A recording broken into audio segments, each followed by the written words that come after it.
అవుతున్న సందర్భం. కాకినాడ నుంచి మా ప్రతినిధి ప్రకాష్, అలాగే ఉప్పాడ నుంచి మా AP input editor Krishnamohan updates అందించేందుకు కూడా లైవ్ లో ఉన్నారు. ఒకసారి నేను ముందుగా కృష్ణమోహన్ దగ్గరికి వెళ్లే ప్రయత్నం చేస్తాను. ఉప్పాడ దగ్గర ఎటువంటి పరిస్థితులు ఉన్నాయి ఒక్కసారి విజువల్ మీరు చూడొచ్చు. కృష్ణమోహన్ మీరు చూసినప్పుడు పూర్తిగా రాకాసి గారిని అక్కడ విరుచుకుపడుతున్న సందర్భం. మా ప్రతినిధి and AP input editor Krishnamohan దగ్గరికి వెళ్తున్నాను. కృష్ణమోహన్, ప్రస్తుతం ఉప్పాడ దగ్గర ఎటువంటి పరిస్థితి ఉంది? మరి ముఖ్యంగా కాకినాడకు యానాంకి మధ్య తీరం దాటబోతున్నట్టు తెలిసిన క్రమంలో ప్రస్తుతం అక్కడ పరిస్థితి ఏంటి కృష్ణమోహన్?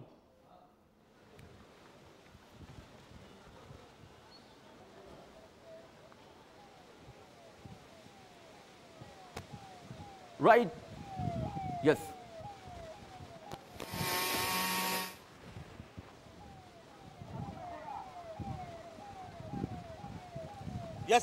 సత్యన్న, ఓవరాల్గా మనం కానీ చూసుకుంటే ఈరోజు రాత్రి యానాం టు కాకినాడ మధ్యలో లొకేషన్ అయితే ఫిక్స్ అయింది. దాదాపుగా 1 గంట ప్రాంతంలో ఏ ప్రాంతంలో హిట్ అవుతుందా అనేది క్లారిటీ లేదు. బట్ కాకినాడ యానాం మధ్యలో మాత్రం డెఫినెట్గా ఈ తుఫాన్ అయితే హిట్ కాబోతుంది. దీని తర్వాత రాబోయే పరిణామం ఏ విధంగా ఉంటుందో అర్థం కావట్లేదు. బట్ ఇప్పటికే కాకినాడలో కానీ మనం కానీ చూసుకుంటే ఏదైతే ఇప్పుడు మనం నిల్చున్న ప్రాంతాల్లో చూసుకుంటే కంప్లీట్గా కూడా ఈ కాకినాడ ఉప్పాడ ప్రాంతంలో మనం ఇందాక నుంచి కూడా ఎక్స్క్లూజివ్గా చూపించిన నేపథ్యం ఒకటి ఉంది. కంప్లీట్గా ఇక్కడ కోతకు గురైన పరిస్థితిని మనం చూసాం. సముద్రం కోతకు గురైంది. ఇక్కడ పూర్తిగా కూడా ఇక్కడున్న స్థానికులు, లోకల్ పీపుల్ అందరూ కూడా రాళ్లు తీసుకుని వచ్చి ఇక్కడ దీన్ని కాపాడే ప్రయత్నం అయితే చేశారు. ఇక్కడున్న ఈ లక్ష్మీపురం ఇతర ప్రాంత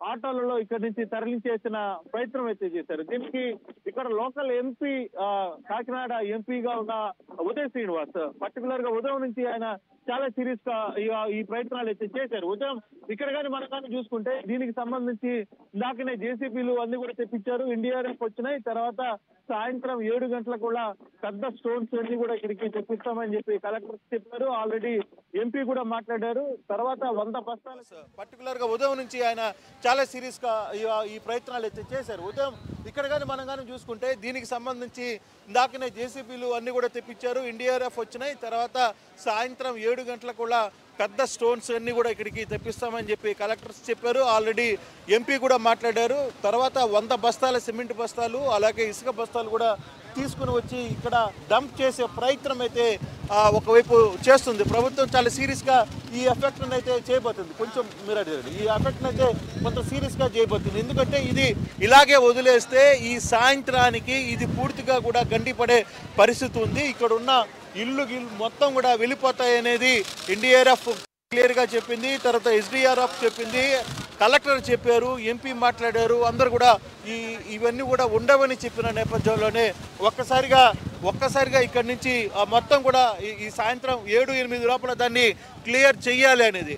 మనం కానీ చూసుకుంటే సత్యం చాలా వేగంగా, కనీసం నిలబడడానికి కూడా వీలు లేనంత గాలులు అయితే వీస్తున్నాయి. సముద్రం పెద్ద ఎత్తున రఫ్గా కనబడుతుంది. సముద్రం చూస్తే ఎటువంటి రఫ్నెస్లో వస్తుందో మనం చూడొచ్చు. ఎంత పెద్ద ఎత్తున అలలు ఎగిసిపడుతున్నాయి అనేది మనం చూడొచ్చు. చాలా రఫ్గా ఈ ప్రాంతం అంతా క్రియేట్ అయింది. అయితే ఇప్పుడు వరకు ఈ ప్రాంతంలో చాలామంది ఈ ఎఫెక్ట్కి సంబంధించి కావచ్చు, ఇప్పటికే రాత్రికి 1 గంట ప్రాంతంలో దీనికి సంబంధించి ఎఫెక్ట్ అయితే ఏ విధంగా ఉంటుంది అనేది ఊహకు అందట్లేదు. చాలామంది హుదూద్ చూశారు, తర్వాత లైలా చూశారు, తర్వాత చాలా తుఫాన్లు చూశారు. కానీ ఇప్పుడు కాకినాడ ప్రజలకి హిట్ కాకపోతున్నా అంటే ఇంచుమించుగా కాకినాడకి 20 కిలోమీటర్ల దూరంలో కావచ్చు, లేకపోతే యానాంకి ఒక 20 కిలోమీటర్ల దూరంలో కేంద్రీకృతమైంది. దాదాపుగా ఈ రాత్రి 1 గంట ప్రాంతంలో ఇది పెద్ద ఎఫెక్ట్ చూపించబోతుంది. అర్ధరాత్రి ఈ తుఫాన్ ఎఫెక్ట్ చూపిస్తే ఏ విధంగా ఉండబోతుంది, దానికి సంబంధించిన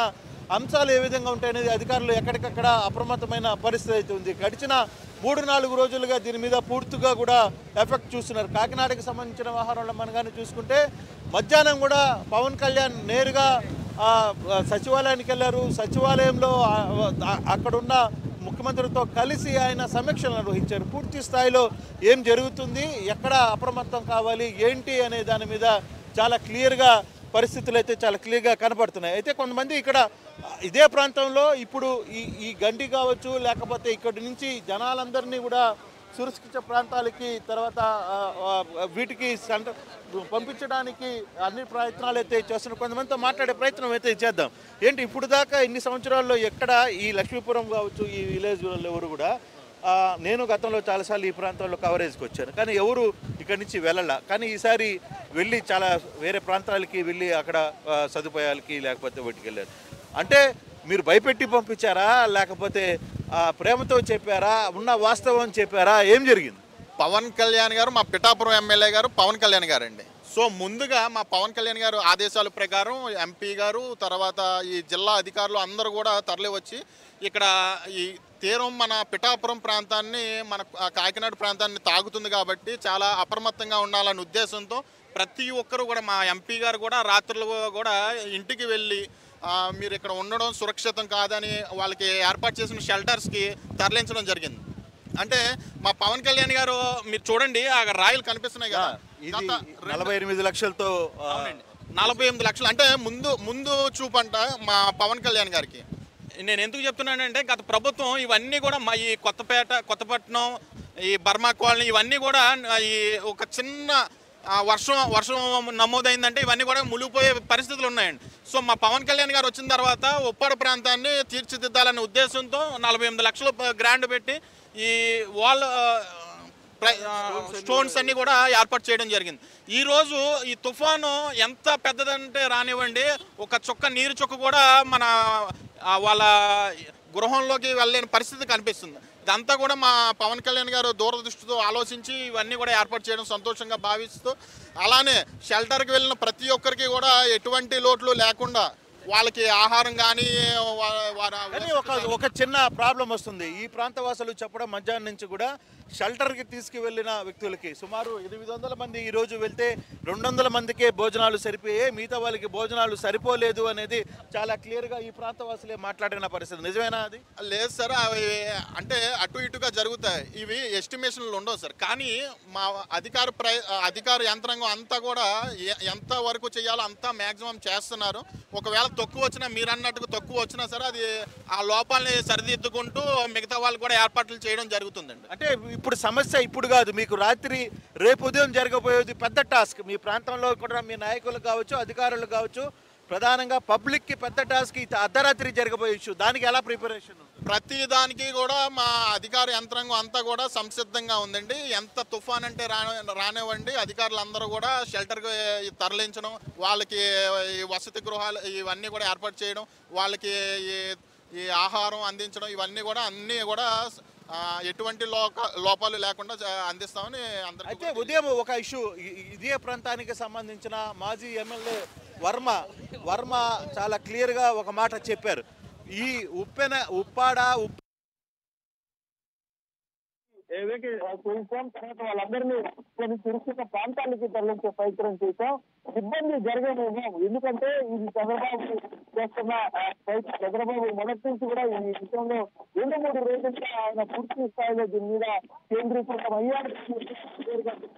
అటువంటి సిచ్యువేషన్ కానీ విషయాలలో భాగంగా ఉన్న ఇబ్బంది జరగమేమో, ఎందుకంటే ఇది చంద్రబాబు చేస్తున్న చంద్రబాబు మొదటి నుంచి కూడా ఇది ఈ విషయంలో 2-3 రోజులుగా ఆయన పూర్తి స్థాయిలో దీని మీద కేంద్రీకృతం అయ్యారు అనేది ఆయన క్లియర్గా చెప్తున్న పరిస్థితి. అటువంటి సిచ్యువేషన్ మనం చూస్తున్నాం సచిన్. కానీ ఈ ఉప్పాడ ప్రాంతమే కాదు, ఉప్పాడలో గ్రామాల్లో ఉన్న చాలా ప్రాంతాలు పూర్తిగా కూడా ఇక్కడ ఈ వ్యవహారంలో చాలా ప్రాంతాలు అన్నీ కూడా ఈ గ్రామాలు కావచ్చు, మిగతా వ్యవహారాలు కావచ్చు, ఇవన్నీ కూడా